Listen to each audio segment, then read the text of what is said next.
สบายดีตอนเช้าสถานที่นี้คือบ้านนาคสังมักโค้งแข้งจำปาสัก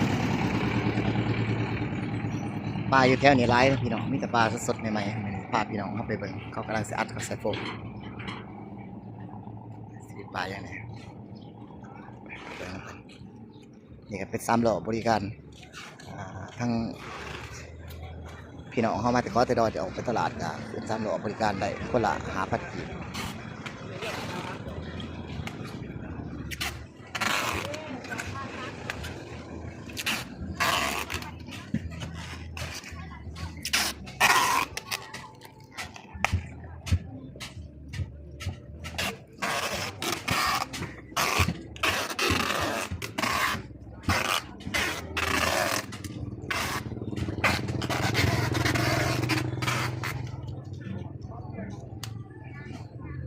ตัวนี้เป็นปลาเข่งปลาคังปลาเพีย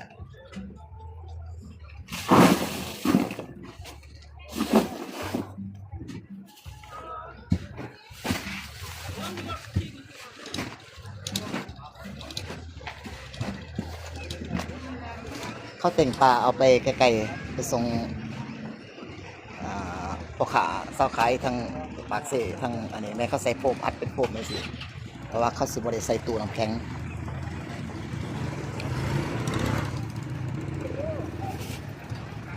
ปลาหลาดนี่กด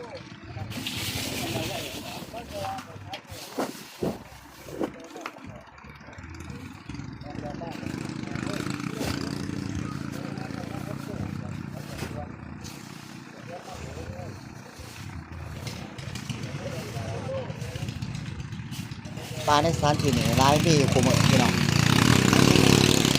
เอามาจากแม่น้ำบ้านเฮานี่แหละ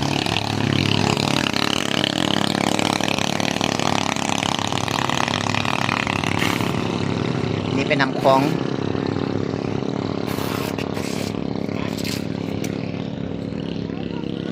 อยู่ทาง